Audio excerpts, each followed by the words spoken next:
All right, live and direct. Larry Young. I don't know where Randall is today. I haven't heard from him. I sent him the link to the StreamYard. I don't know. Boy's been busy. Tomorrow, I can tell you, will be our 100th DORK COURT. Can you believe it? Me, Mark, Steve, sometimes Walker. Here he is, the nut. Hey, Randall. Hey, I you're was a little early today. Am I? Oh shit, yeah, I guess so. I yeah, I like how you cut it close. I was all ready to just go, hey, fuck it, I didn't hear from Randall. And yeah. But we're good, I guess. We're here. We're gonna do it. Yeah. Hollywood Homicide. What'd you think? Oh, dude, I fucking loved it. But let's give some context because no one in the history of mankind has loved this movie. In 2003, okay, let's just set back the time machine. In 2003, in LA, SWAT, Hollywood Homicide, and the Marky Mark Italian Job were all shooting in downtown LA at the same time. Oh wow, that's pretty fucking nuts, I think, right? Oh, So there wasn't a troubled production other than Harrison Ford and Josh Hartnett didn't get along at all. Really? And you can kind of tell because all of their reads together, they're not looking at each other in the eyes. I mean, it's weird. And anyway, so in this world, right? Cop movies are amazing, right? Like in 2003, you've had like 5 serious ones already, right? Like Lethal Weapon. I wrote them down actually. Rush Hour, 48 Hours. But you also have like the other guys and 21 Jump Street after that, where there's always like a straight man and a goofy guy, right? Right. So like buddy cop movies kind of have a thing. But this is really weird because this is supposed to be a serious dramatic film. Yeah. Right. So do you know Dark Blue? Yeah. Kurt Russell. So that's how this guy Bob Sousa and Ron Shelton met. Bob Sousa was, get this, a Hollywood homicide detective with a real estate thing on the side. Yeah. Right. And he was hired for Dark Blue to be the police consultant. Yeah, consultant. That's the word I'm looking for. Yeah, thank you. Jesus, we would have been here for a while. I was like totally blanked on that one.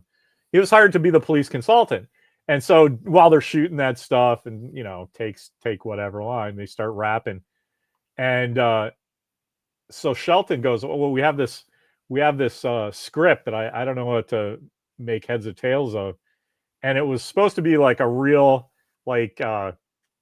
sort of a thinly veiled thing of what was going on with Suge Knight and Tupac and all that West Coast stuff, Yeah. And then Suge goes, hey guys, you can't fucking do that. and so because it was Suge White, they all thought they were going to get killed or something. So they didn't, right? They're like, well, we can kind of do it and everybody will get the idea that it's like a record company guy and the guys are getting shot and stuff like that, but it'll be funny. And so this guy Sousa was like, well, I'll just tell you all the shit that happened to me. And it's funny, like the bit where, like in the beginning of the third act, where they're like trying to arrest that guy and he's handcuffed, but he pulls the gun and starts like, he's got the gun behind him, he's like shooting in the parking lot. That fucking really happened when Bob Sousa was a detective. Like that's insane, right? So I think the jump in the Venice canals was real too, where some guy just kept going back and forth thinking he was going to lose them, and they're dry. One's in a car and one's running, Yeah. But yeah. So anyway, yeah. In this world, this film comes out, and it I know you love opening day stuff. This wasn't that big a deal in 2003, except for when you really fucking shot yourself in the foot. Guess where this opened? It 2003. It opened 5th. It was 4th that year. I mean that day that weekend. No. Rugrats.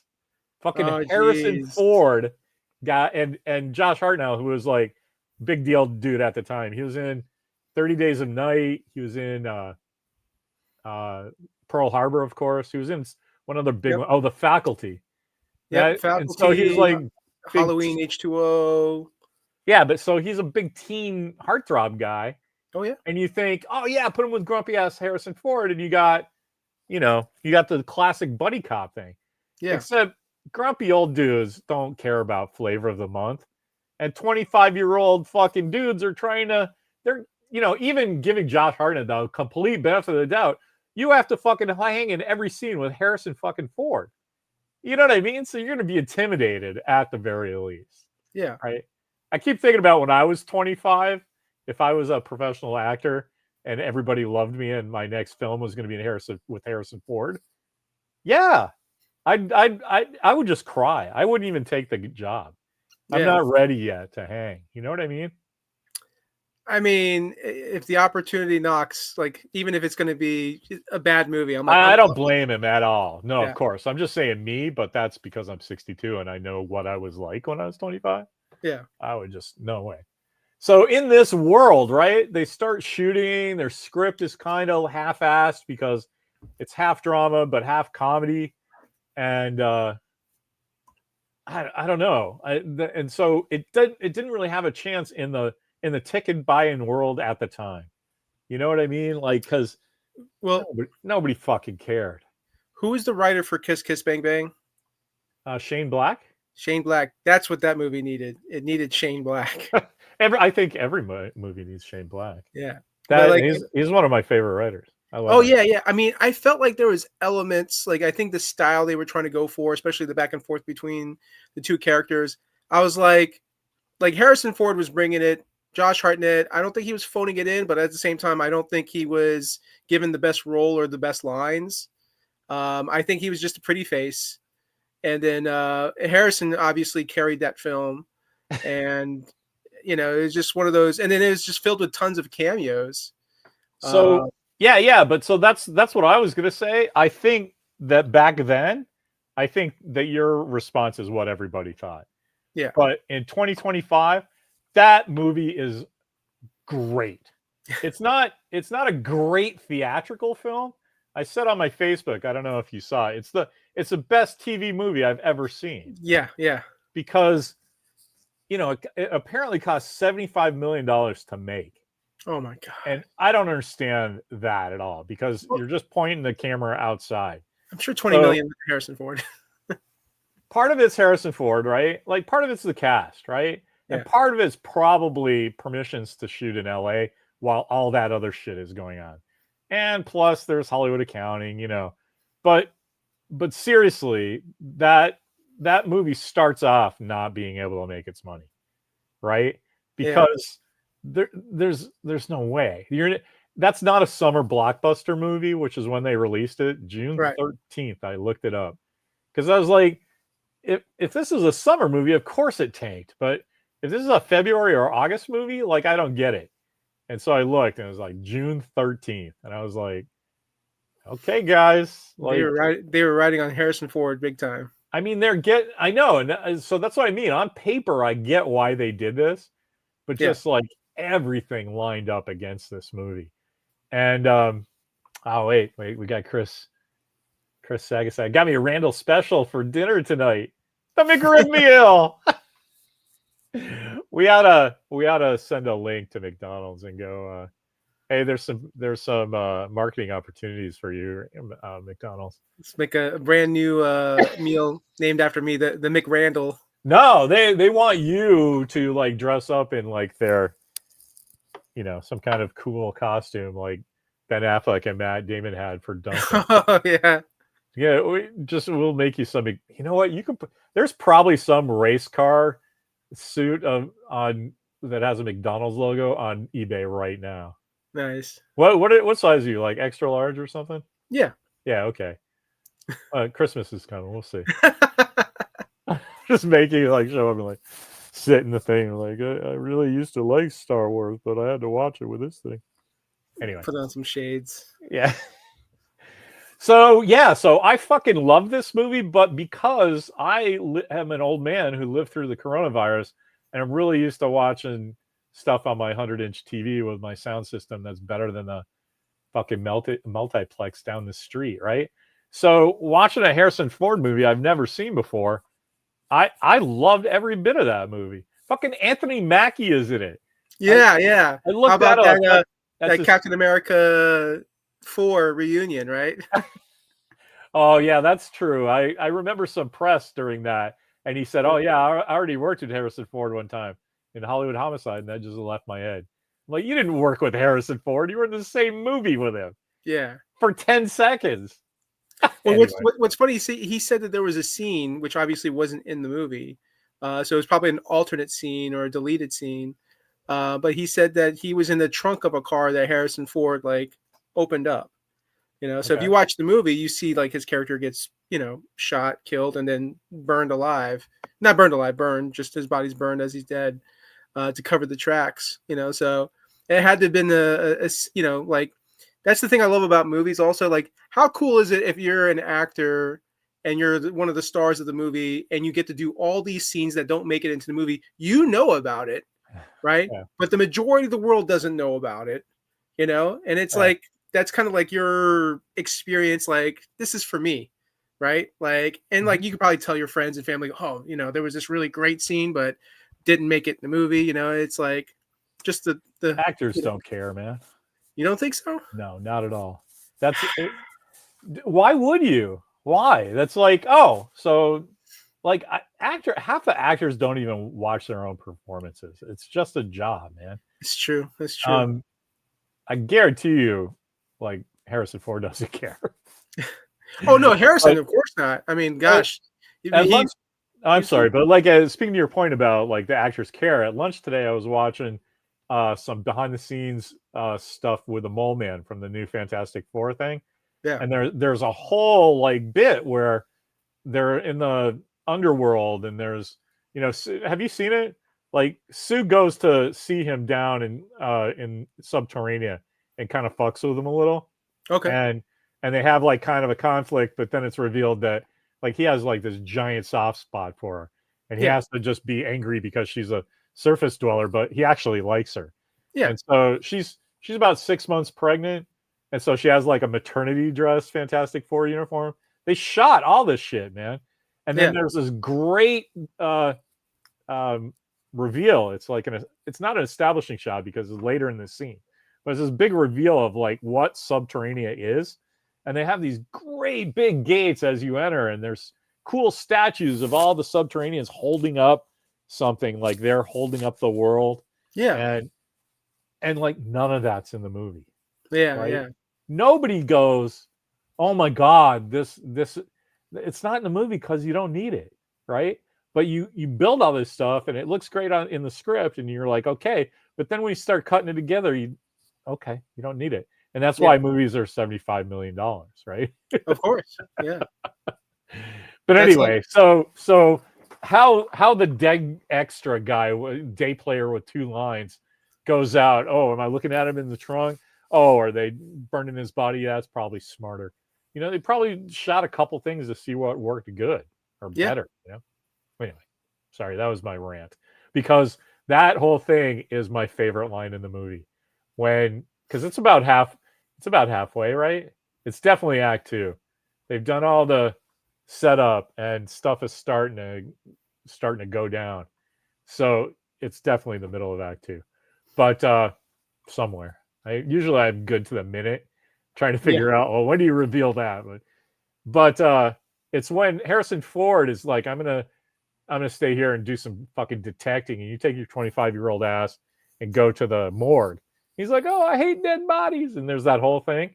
Yeah. But, Yeah. but I love that scene because that's Harrison Ford, the Joe Galvan character, or whatever his name is, sent. I got to call him by the actors. I didn't follow anybody's name, but he sent Josh Hartnett there to get him to learn how to be a cop, right? Right.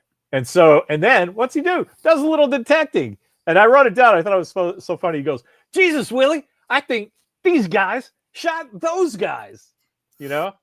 And I'm like, that's the best line in a movie I've seen in like about a week, Yeah. right? Because it does the dumb Netflix thing of like explain what's going on so people know if they're falling around cooking spaghetti.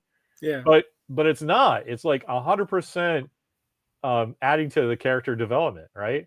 Yeah. It's like a giant like electric bulb over that guy's head. He's like, "Oh, I get police work now." Anyway.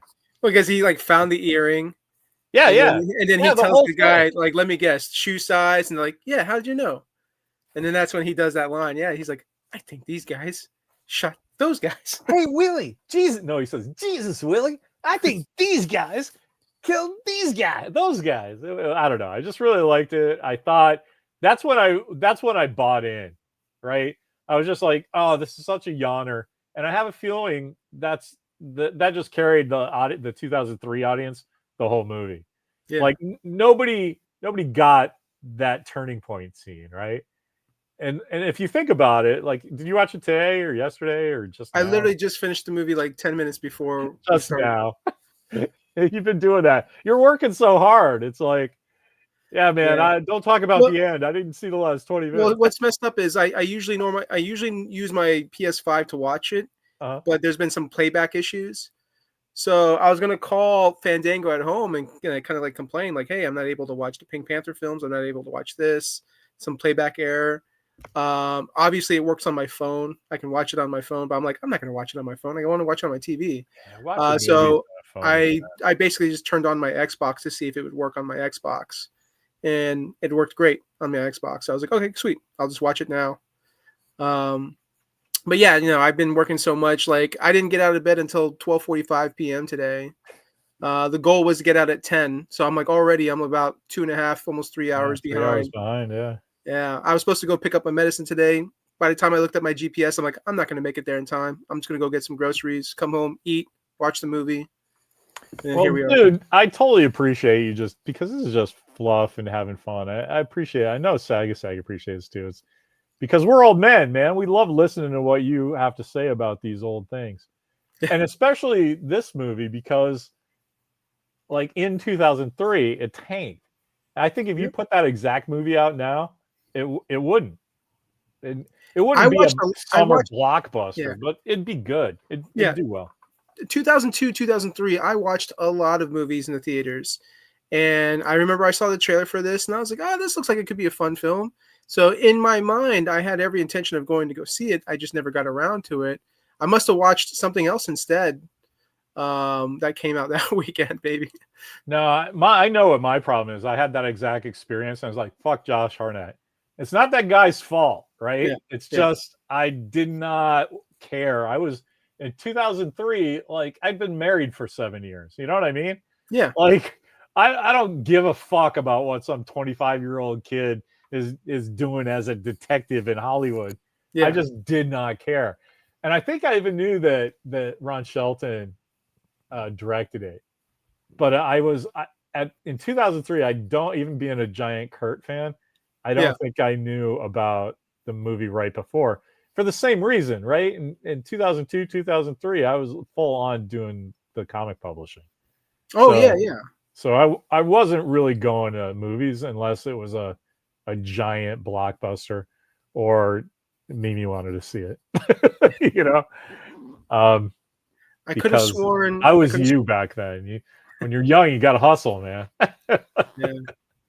I could have sworn, like, I remember 2003 was the Ang Lee Hulk movie. Oh, yeah. And I think X-Men 2 was in 2003. Okay. So, yeah, there's just like, you mean those are the kind of movies you were seeing? Oh, yeah. I mean, you know what? I think Ben Affleck's Daredevil movie was out that year, February. So, like, there's just... I love that one, too. Yeah. There's just certain movies where I'm like, okay, that year, okay, yeah, I definitely remember that movie. Cool. So, what did you think of this one? I mean, is it just a placeholder in our short history? Or I'm glad I watched it because I've wanted to watch it for a long time now. Mm-hmm. It's like I said, Harrison Ford carried that movie. He was really great in the movie. No, don't say that. Harrison Ford did not carry that movie. Come on, he's the star. He's Harrison Ford. No, that's an ensemble movie. Nobody carried that movie. You shoot, Mm, dude. Come on, what are you talking about? Bruce Greenwood is great. Lolita Davidovich is great. Like every single actor that shows up is just great. So that's not one guy carrying the movie. Like Anthony Mackie is a guy named Killer. Like, come on. He's great. The guy who peed himself and ran in the thing is great. Harrison Ford is sleepwalking through that movie. It's the opposite of carrying that so, movie. so it's the opposite for you. Okay. But from my point of view, it just seems like he was carrying it. So what about it was he carrying? He's not carrying the story. He's Not carrying my carrying the. attention. Well, that's just you as a seat filler. Sure. Like that. So that's yeah. We are using our brains critiquing films, sir. Yeah. So if you think that, go ahead and say that all day long. Like Harrison, Yeah. I wouldn't have cared about this movie if it wasn't for Harrison Ford, and he is the sole guy who carried my attention. That's one thing. How do you argue with that? Yeah. Yeah. Yeah, good job. I mean, but he didn't carry that movie. He just he was your in to continue watching it. Right. That's different, man. Yeah. I mean, it is. No, it is. It really is. Like I'm trying to think of what possible aspect of that movie you could say, hey, that really carried that movie. Maybe shooting in Los Angeles, but that's kind of stupid, right? It's called Hollywood Homicide. Right. So it's in the title that's the main character of the movie. Yeah. But like, yeah. I mean, I totally get what you're saying. I just disagree. No, I mean, old days, I'd be like, I gotta go. I'm coming to Florida, man. But it's not that. It's just, Yeah, I just think that Harrison Ford. Harrison Ford carried that movie to $75 million, and that's worldwide. Yeah, come on, man. If that right there is how you say nobody carried that movie, because it failed at the box office. Sure. I guess I'm just really respectful, and you're an elder, and I don't want to disagree with you in public. All right. Well, all right. Let's move on. You're right. Look, I hear what you're saying, and what you're saying makes a lot of sense. Okay. I know. Well, I mean, I mean, it's all subjective. Yes, I agree. I just don't want Chris to think that he's not getting his money's worth. Well, if your money is $5, then yes, you're getting your money's worth. No, I mean his money's worth. He's paid a lot to be our audience today. Oh, yeah, it's still worth it.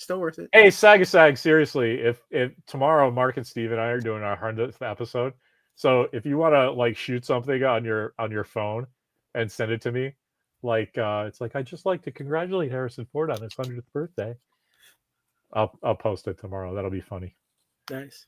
Anyway, I like it's this. It's awesome, man. It's 100 episodes. Yeah. Just counting from not the early vids and stuff I did with Walker, because that was sort of that was just like a Dork Court thing. It was just me and him screwing around. Yeah. But after the coronavirus started, Mark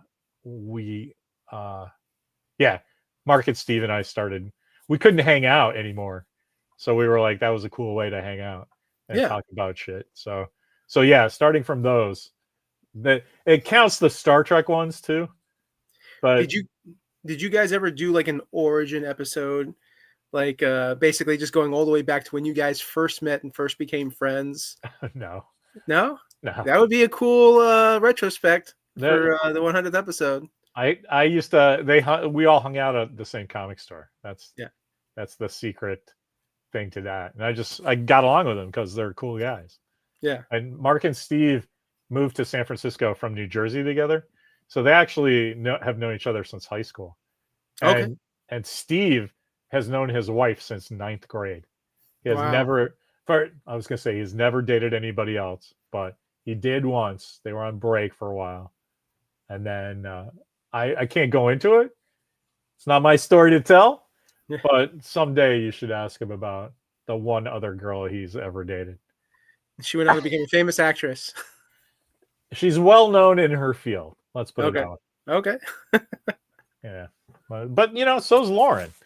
She's you know, she's best friends with George Kittle's wife for a while because she works at Levi's and some big shot thing. She used to, and you know, Levi's Stadium, 49ers, that kind of thing.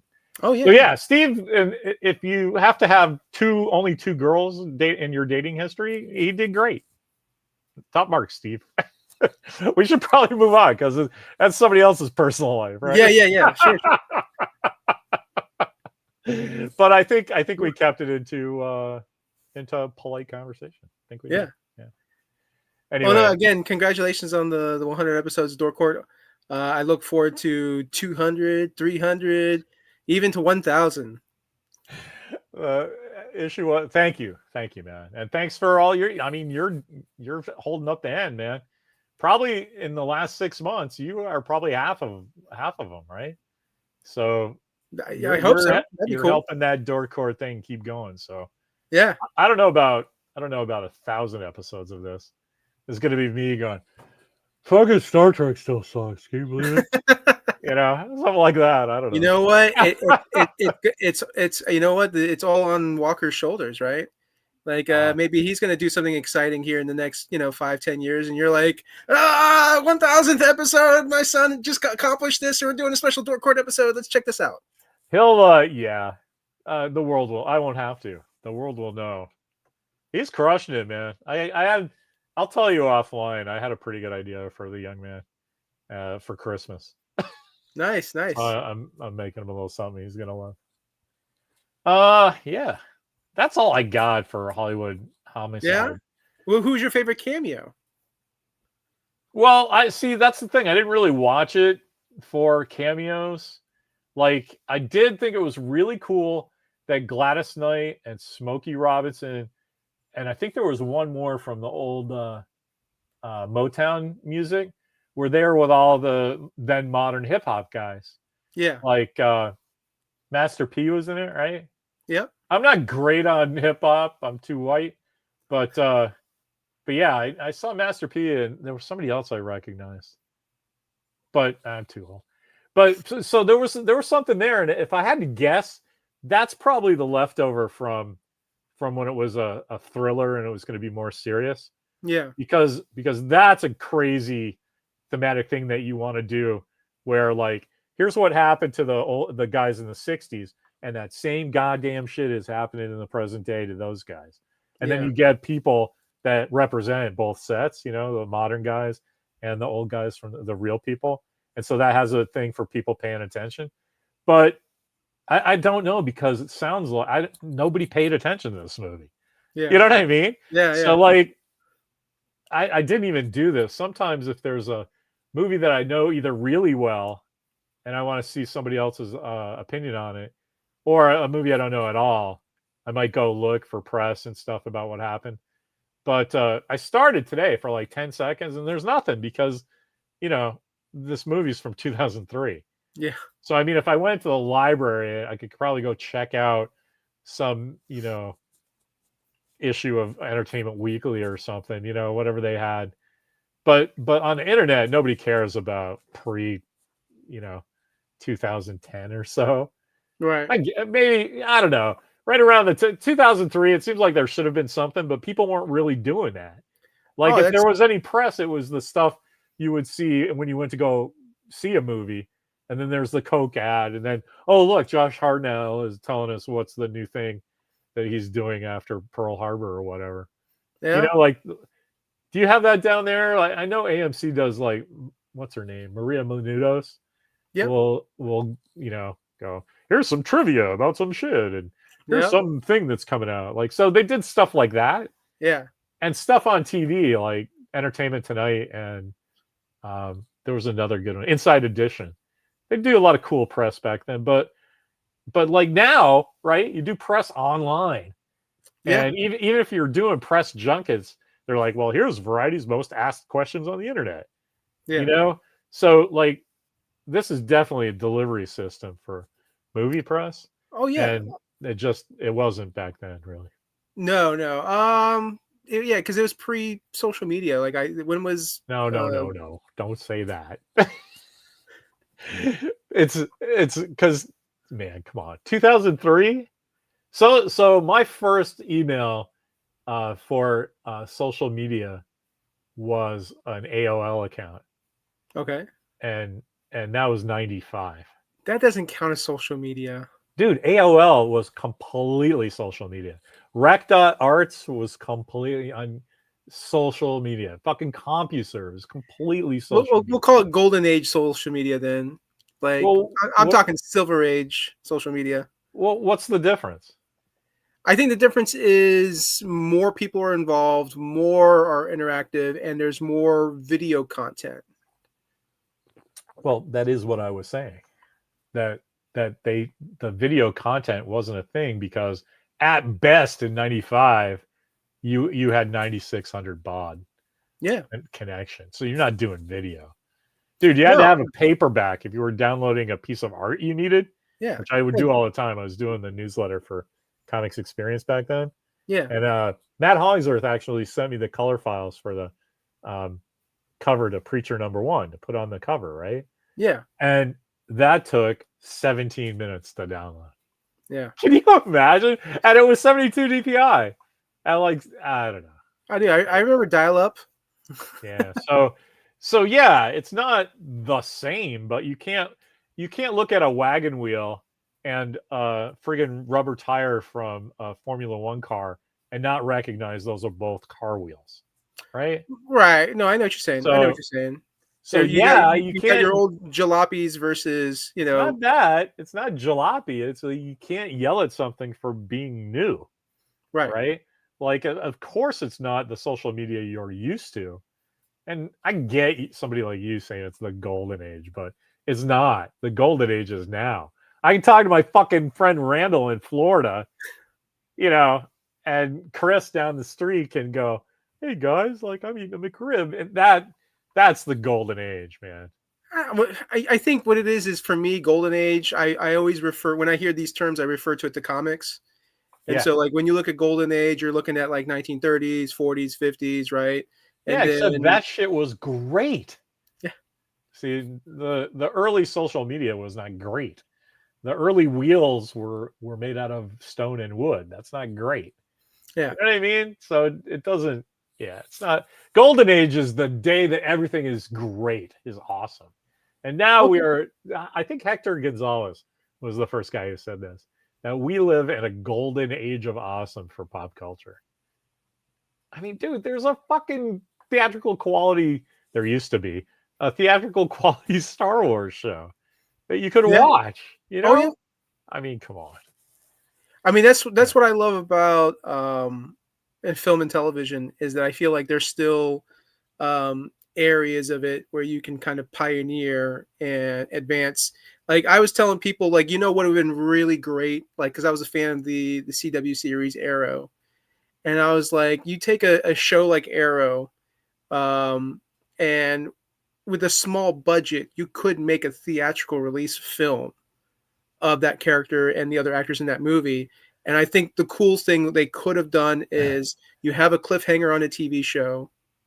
And then if somebody wants to see what happens from that cliffhanger, you release a theatrical summer film release, right? And Yeah, like then Winter Soldier, they did that exact thing. kind of, yeah, yeah. No, not kind of. On Tuesday night, they did the Bantu Wind or whatever that ship was, Lemurian Star, and they had everybody on. You saw it. It's a TV cameo It's not a type, cameo. It literally led into a scene with Batroc. It's a cliffhanger. What the fuck's happening there? Oh, go see Captain America: Winter Soldier, and then you come back the next Tuesday and they go, "Shit, Hydra." Are you talking about? Are you talking Literally about? exactly what you're talking about. Are you talking about Agents of Shield? Right. Yeah. I could have sworn it was what's his name, the guy, one of the guys who ended up being the Hail Hydra, and he's like, "Oh, I have to get to this ship. I have a ship I have to catch," and that was pretty much it. Like you're just referencing and talking about something that's about to happen in Winter Soldier. I don't mean to play like argument from authority, but this book, see how thick this book is? Yeah, yeah, This is all 7 years of the show. yeah. I watched every second of that show 100 times. Like, have you seen JFK with Oliver Stone's movie JFK? No, but if you're doing the back to the left line, I get it. Oliver Stone watched the Zapruder film over and over and over and over, like I watched Agents of Shield. So trust me when I tell you that it's a full on cliffhanger. It's I remember the actor's name. It's Javier Hernandez, Hmm. and the bald guy, right? Yeah. And he's playing some famous Shield guy. It's not Alan Quartermain. I mean, it's somebody like that though. Fuck, is Chris? Are you still? Oh, also the X Files did that as well. Absolutely. See, don't talk to the old man, man. Chris, do you remember that actor? Who's the agent? The guy that gets killed when they throw him into the Punisher's van. Like, I bet you didn't know that about. Oh, Newman? No, no. In Winter Soldier, there's a yellow Penske van that's following them around, Yeah. and it's Barenthal's van from Netflix. The Russos did that on purpose, and so Okay. that's how they kill that guy. Captain America's having a fight with him on the. They're trying to kill him as he's escaping on his motorcycle, Yeah. and he throws him, off the highway. But the coming the other way is this big van, and that's what kills him. And they were like, yeah, we did that because that's what the Punisher used for his war van in the Netflix first season. And so I'm like, all right on. The Punisher is helping Cap. And so if that's cool, the guy who finds Cap is Agent Young. Okay. He's it's the only Shield guy who has a beard in all of those movies. So Yeah. I firmly believe that Agent Larry Young found Cap and unfound him. Fucking thank God, Jasper Jasper. Sitwell. Yeah. I was not going to be able to sleep tonight. Thank you, Chris. I've been calling you Chris all day for some reason. I got to go back to Saga. I forget what I'm talking about. It's, you know why? It's because Chris Seguisig is our Chris Pratt. We have a Chris. There's Chris Evans, Chris Australian Hemsworth guy, and Chris Seguisig, which I've even said his name right. Yeah. Tell Wendy I said it right. Okay. Yeah, Jasper Sitwell. I can get rid of that.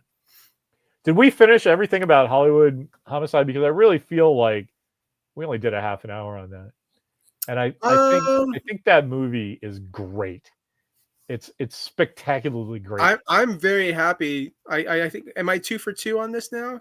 What's Or that? 2 out of 3? 2 out Oh, of 3. telling me to watch good movies? Yeah, yeah. Yeah, man. Yeah, you have great. You have great taste. You can't help that you're half my age, right? So whenever I give you shit about your taste, it's just because I'm an old man. It's not nothing personal. You have great taste in movies. I loved the fact that this guy was a yoga instructor, right? Yeah. Like In the needed early 2000s, he was ahead of his time. it needed a lot more of that though. No, just because it makes him so wildly ridiculous compared to Harrison Ford's character, Yeah. right? Like, but I so love the end. At the end, he's eating hamburgers just like him. Yeah. He's like, yeah, I'll Raw have one onion too. and ketchup, man. Did I say anything about lettuce? And no rabbit food. Yeah, give me one of those. That made me cry how perfect an end that was. Yeah. It's not a theatrical Yeah. quality movie. I Like did. everything's done great. All the actors are great. There's no mistakes. It just doesn't. It feels like there's a bunch of famous people at a kid's birthday party. Yeah. You know what I mean? Yeah. Yeah. It's like I was promised this cool, like, awesome adult party, and there's a clown. He's smoking cigars, and I don't approve of this, but I'll see where it goes. And then halfway through the movie, I was like, this fucking kids party is amazing.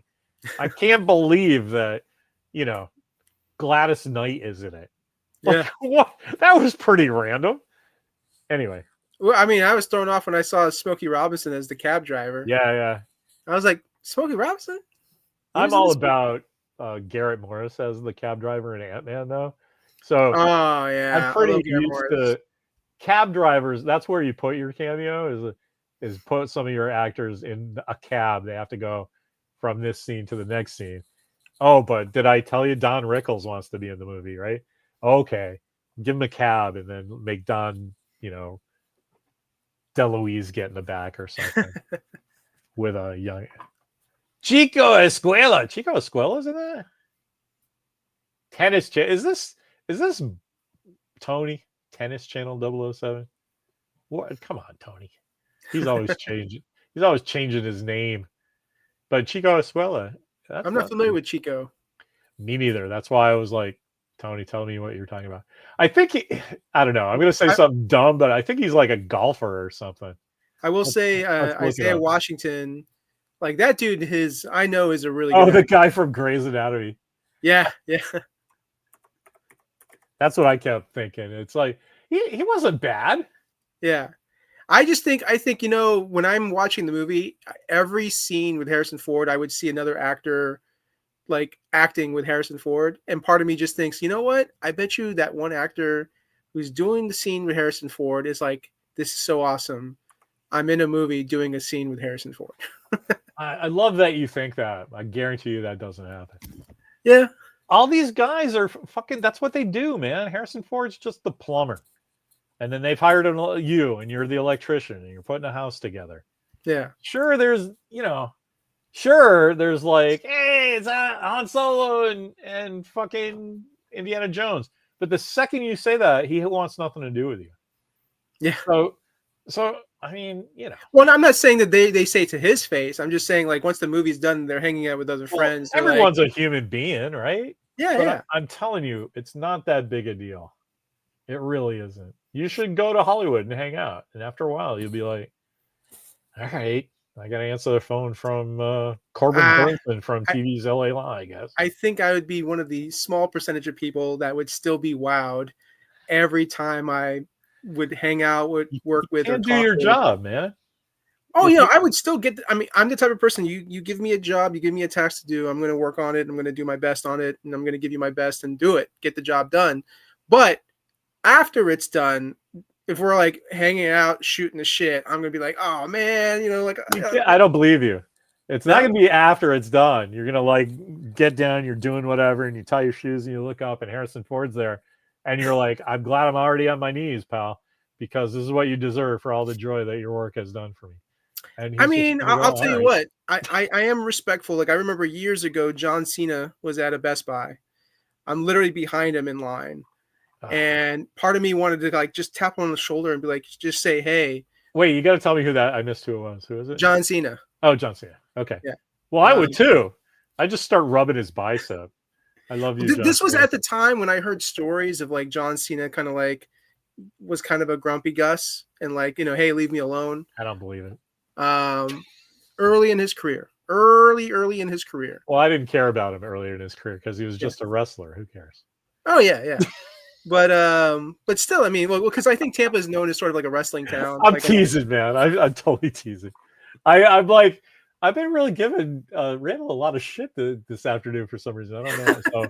So let me just interrupt real fast. Like Chico Squall, I can't believe you threw me off. Not only is he from Saturday Night Live, and that's his catchphrase, baseball has been very, very good to me. Baseball. Not only that, but I have his baseball card, and I bought one for Chris. And Chris is really cool to Walker because I think he goes, well, Larry sends me shit. I might as well donate to Lowell. Oh, Chris is so cool. But like I'm just saying, I should have realized because I have I want to run upstairs, actually. I keep it next to my bed. I love this baseball card so much because it's Garrett Morris and playing the guy he's supposed to be. And in early Saturday Night Live, he plays this guy. He comes up on Weekend Update, and he's supposed to be a retired baseball player, and he can't. So he comments on the news, but they're like, "What are you doing here, Chico?" Oh, the baseball been very, very good to me. Anyway, Chico. I always remembered him for like the hearing impaired, where it's just him yelling. Oh, you always remember him from the hearing impaired. Yeah, sorry. No, he's great. Plus, I loved him on the Jamie Foxx show. Okay, I didn't see him on that. Yeah, he played the uncle. He was like it was like a sitcom character, recurring character. I love that because Jamie Foxx was like, oh man, this guy He's why I'm in Hollywood. I got to work with him. Oh, he's a legend, man. Yeah. Anyway, yeah. I guess that's it. You said something about giving somebody payback, and I was like, "Oh, you want to watch Payback? It's on Tubi. It's Is it on on Tubi." Tubi? Yeah, we talked about it last week. I don't know if you remember the Parker stuff with. Yeah. You were Yeah, because I think we were talking yeah, about Fletch, and I think yeah, it yeah. segued to Parker. It's on Tubi, so I know you can get it. Let's watch that because I told you I started watching. I watched like the first 20 minutes, and I was like, "This movie is great." Yeah. And yeah, Mimi just after Mel got crazy and got drunk and started swearing about Jews, she's like, I can't do it. I can't give that guy money. And I'm Yeah. like, he's in Mad Max. He's in all these great movies. And she's like, Braveheart. I'm like, can we watch Fat Man? Like a couple Christmases ago. And you can. I'm not going to watch it. And so I don't care what he says. I separate art from artists, right? Same. He's the biggest dick in the world. Agreed. But he makes some good movies. Yeah. So let's do payback. Payback. Payback. We can play back the payback. Yeah. Anyway, Yeah. I gotta get going a little early. I probably have another 5 minutes, but can I split like 10 minutes Of early? course. Is that cool? Of course. All right. So yeah, say what you want for 5 minutes and I'll make monkey faces. Yeah, no, you know what movie I need to revisit? I saw bits and pieces of it. I can't remember if I saw all of it, but Air America. Hmm? Him and Yeah, Robert Downey Jr. Robert Downey Jr. That's a great movie too. Yeah, oh, yeah. You don't watch that instead? Like Payback's a cool like crime movie. And I know Air America is like some Vietnam flying shit around. I mean, if it's available, I mean, right now, let's say Payback. Yeah, let's do that because it's on Tubi. If Air America is available, then we can do that too. All right. You have anything to say about Hollywood Homicide? You know what? It's a fun cop film. If you love cop films, I think it had a lot of potential. I think there's just, from my opinion, I think it's still good though. Yeah. I mean, well, like you said, you nailed it though. TV movie. Yeah. If you go in expecting, hey, this is something that some ABC family show or something, Yeah. It's great. Like, just forget that Harrison Ford's in it. Yeah. And none of the other actors will make you think that this should be a big, giant Hollywood movie. And I love the thumbnail that you used on Facebook. Because like he's behind her and he's making love to her, and then you see him wearing shades and he eats a donut. That I actually stopped it. That's a picture of my TV. Yeah. And I that was my experience of the movie, right? Yeah. It's like every once in a while there's just something that does not fit in the movie at all, and that becomes part of the tone of the movie, Yeah. Like the guy peeing himself because people are getting murdered in front of him is like how they solve the case. That's inherently hilarious. Yeah. Right? The bit where he's like all bitter and friendless and alone and he's calling the late night radio show. Yeah. That's like full on film noir detective thing. Yeah. And then she's like, "Oh, sorry, buddy, I gotta go." And he's like all disappointed. And then they reveal that's his girlfriend. Yeah. Just everything about that movie is great. I mean, you can say, "Oh, it didn't live up to its potential," but I think that's a solid B movie. I really do. Yeah, I can agree. It's a solid B movie. And so, how can we forget the great cameo of the lovely, lovely Lou Diamond Phillips? Dude, that was hilarious. Yeah. And just the whole scene after that too, like. Yeah. No, that's a man. No, that's a cop. Like he's like really angry that that Josh Hartnett thinks that he's like, "Hey man, I'm cool with whatever. That's up to you want to do." Right. He's like, "Oh, you mean the hooker? No, that's a man." Yeah. Yeah. I have a feeling that the reason it just kind of laid there in 2003 because it's not a thriller and it's not a comedy, right? It's like, what did that perfect is Lethal Weapon. Yeah. Right? That shit's funny. while serious things are going on. Yeah. This one has some funny bits in it while the serious things are going on. Right? It's a Yeah. serious movie that has funny bits. It's kind of the opposite of what you want in a buddy cop movie. Yeah. Which is a thing. This is why I can't believe Ron Shelton, who's an accomplished filmmaker, and this other guy, I don't know.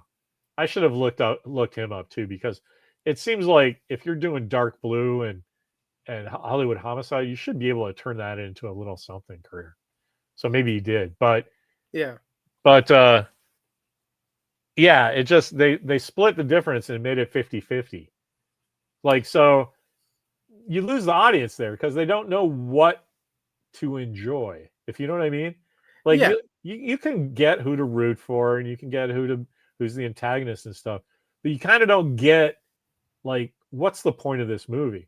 It's Yeah. a little heavy to be funny, and it's a little funny to be so serious. And so that just makes people go, I don't know.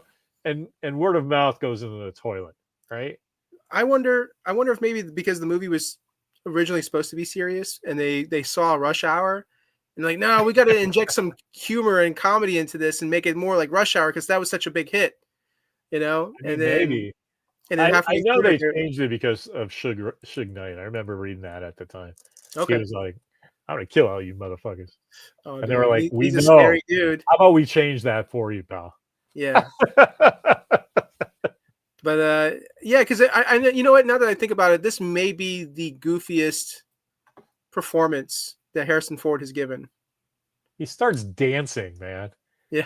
He turns on some cool Motown and is like, Oh yeah. Remember the interrogation scene? He's basically kind of just like humping the window. yeah, that's why I think it was funny. You were like, oh, Harrison Ford phoned it in. I'm like, really? Oh I man, didn't look say at he this. phoned it in. Tony is really trying to get us to watch Point Blank. I mean, I don't know. Okay, there's lots of. I think We can add it to the list. This will be an easier one to get Randall into Parker, because I would just do a little sub thing on all the various Parker movies. Oops, I just started that for some reason. I meant to turn it off. Okay. Yeah, 6:21. I got a split, man. Yeah, man. A couple of things early, but thanks so much. This was awesome. Real fast. Thanks. What took Wait. you so long to watch Hollywood Homicide? I was just going to thank you for choosing that film. It was good. Yeah, you're welcome. What took me so long, man? All right.